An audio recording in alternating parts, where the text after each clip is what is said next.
જય શ્રી કૃષ્ણ. એકદમ ઓછા ઘીમાં આપણે ગોળ ચૂરમાના લાડુ બનાવશું. તો તેના માટે એક વાસણમાં આપણે ભાખરીનો લોટ લઈએ. તો આ વાટકાના માપથી આપણે 2 વાટકા લોટ લઈશું. જે ભાખરીનો જાડો અને કરકરો લોટ હોય એ લોટ લેવાનો. તો આ જ વાટકાના માપથી આપણે 1 વાટકો પાણી લઈશું. તો ગેસની ફ્લેમ મીડિયમ રાખી અને પાણીને ગરમ કરવા મૂકીએ. 4 ચમચી ઘી લીધું છે મેં. તો આ માપ એકદમ પરફેક્ટ છે. 1 વાટકો પાણી અને 4 ચમચી ઘી. તો બંને મિક્સ થઈ જાય એ રીતે આપણે ગરમ કરી લેશું. તો ઘી અને પાણી સરસ મિક્સ થઈ ગયા છે. તો ગેસની ફ્લેમ બંધ કરી અને ઘી ને પાણીને આ લોટમાં એડ કરી દઈએ. હવે આપણે ચમચીથી બરાબર મિક્સ કરી લેશું, કેમ કે આપણું પાણી હજી ગરમ હશે. એટલે હાથેથી ગરમ હશે એટલે થશે નહીં, એટલે ઠંડુ થાય એટલે હાથેથી બરાબર મિક્સ કરી લઈએ. તો રોટલીનો જેવો લોટ હોય છે એવો લોટ આપણો આ બાંધી અને તૈયાર થશે. તો હાથે પણ બિલકુલ ચોટતો નથી, એટલે કે આપણે ઘીનું જે મોણ લીધું છે એકદમ પરફેક્ટ છે. તો હવે આપણે એક ડીશમાં ઘી લગાડી લઈએ.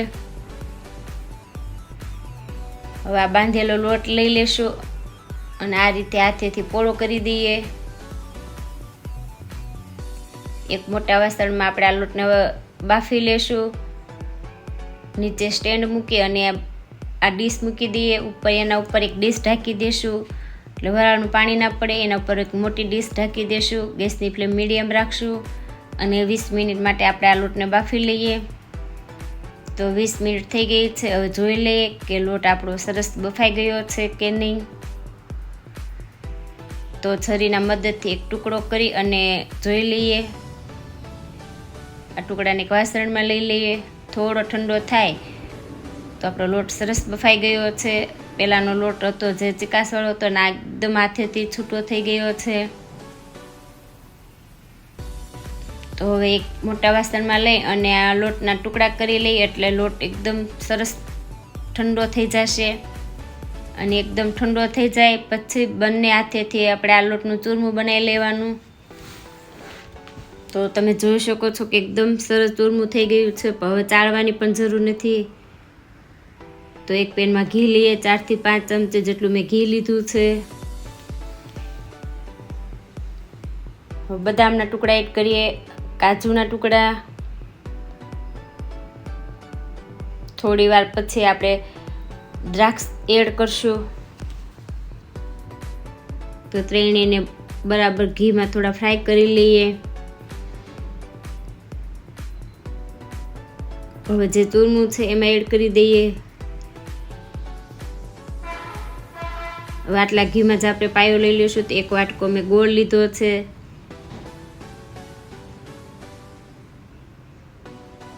તો વધારે પડતો પાક લેવાનો નથી, ફક્ત ગોળ મેલ્ટ થઈ જાય ત્યાં સુધી જ આપણે પાક લેશું.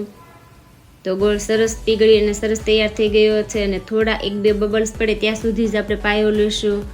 તો ચૂરમામાં એડ કરી દઈએ.